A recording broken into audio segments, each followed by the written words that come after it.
Hi hello welcome to Disha TV sports. IPL వస్తుందంటే చాలు cricket లవర్స్కి అదొక పెద్ద పండుగ. అయితే ఐపీఎల్ ఆటకు మెగా వేలంలో తొలి రోజు ఆటగాళ్లను దక్కించుకునేందుకు ఫ్రాంచైజీలు పోటీ పడ్డాయి. మొత్తంగా 467 కోట్ల 95 లక్షలు ఖర్చు చేసి 72 మందిని సొంతం చేసుకున్నాయి. అన్ని ఫ్రాంచైజీలు కూడా తమ పర్సును బట్టి ఆటగాళ్లను ఎంచుకున్నాయి. అత్యధిక పర్సున్న పంజాబ్ కింగ్స్ అత్యధిక మంది ఆటగాళ్లను తొలి రోజు వేలంలో తీసుకుంది. తొలి రోజు ఐపీఎల్ మెగా వేలంలో హైలైట్స్ గురించి ఓ లుక్ వేద్దాం.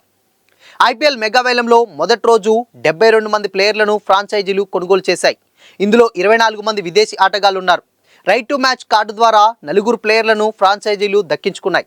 అయితే తొలి రోజు వేలంలో ఏ ఫ్రాంచైజీ ఎవరిని ఎంత మొత్తానికి దక్కించుకుంది ఇప్పుడు ఓసారి చూద్దాం.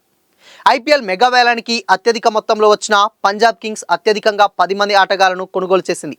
శ్రేయస్ అయ్యర్ 26.75 కోట్లు, యజ్వేంద్ర చహల్ 18 కోట్లు, అమర్దీప్ సింగ్ 18 కోట్లు, మార్కస్ స్టోయినిస్ 11 కోట్లు, నెహాల్ వదేరా 4.2 కోట్లు, గ్లెన్ మ్యాక్స్వెల్ 4.2 కోట్లు, వైశాఖ్ విజయ్ కుమార్ 1.8 కోట్లు, యష్ ఠాగూర్ 1.60 కోట్లకు, హర్ప్రీత్ బ్రార్ 1.50 కోట్లకు, విష్ణు వినోద్ 95 లక్షలతో అత్యధిక మందిని పంజాబ్ సొంతం చేసుకుంది.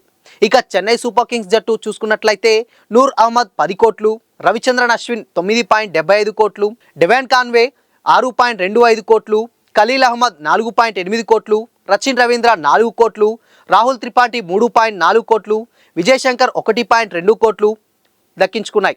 ఇక ఢిల్లీ క్యాపిటల్స్ జట్లు కేఎల్ రాహుల్ని 14 కోట్లు, మిచెల్ స్టార్క్ 11.75 కోట్లు, టి నటరాజన్ 10.75 కోట్లు, జేక్ ఫ్రేజర్ మెగ్గుర్ 9 కోట్లు, హ్యారీ బ్రూక్ 6.25 కోట్లు, అశుతోష్ శర్మ 3.8 కోట్లు, మోహిత్ శర్మ 2.20 కోట్లు, సమీర్ రిజ్వీ 95 లక్షలకు, కరుణ్ నాయర్ 50 లక్షలకు తీసుకున్నారు. ఇక గుజరాత్ టైటన్స్ జట్టు కూడా బాగానే కొనుగోలు చేసింది. జాస్ బట్లర్ 15.75 కోట్లు, మహమ్మద్ సిరాజ్ 12.25 కోట్లు, కగిసోర్ రబాడా 10.75 కోట్లు, ప్రసిద్ధి కృష్ణ 9.50 కోట్లు, మహిబాల్ రామ్రోర్ 1.70 కోట్లు, కుమార్ కుస్రాగా 65 లక్షలు, మానవ్ సుతార్ 30 లక్షలు, అనుజ్ దావత్ 30 లక్షలు, నిశాంత్ సింధు 30 లక్షలు. ఇక కోల్కతా జట్లకు చూసుకున్నట్లయితే వెంకటేష్ అయ్యర్ని అత్యధికంగా 23.75 కోట్లు, హెన్రిచ్ నోర్జే 6.50 కోట్లు, క్వింటన్ డికాక్ 3.60 కోట్లు, రఘువంశీ 3 కోట్లు, రెహమానుల్లా గుర్బాజ్ 2 కోట్లు, వైభవ్ అరోరా 1.8 కోట్లు, మయాంక్ మార్కండే 30 లక్షలకు కొన్నాయి. ఇక లక్నో సూపర్ జైంట్స్ జట్టు అత్యధికంగా ఈ సంవత్సరం రిషబ్ పంత్ని 27 కోట్లు, అవేష్ ఖాన్ని 9.75 కోట్లు, డేవిడ్ మిల్లర్ని 7.50 కోట్లకు, అబ్దుల్ సమద్ని 4.20 కోట్లు, మిచెల్ మార్ష్ 3.4 కోట్లు, ఎయిడెన్ మార్కమ్ 2 కోట్లు, ఆర్యన్ జుయల్ 30 లక్షలకు కొన్నారు. ఇక ముంబై ఇండియన్స్ మాత్రం తక్కువ ప్లేయర్లనే కొన్నారు.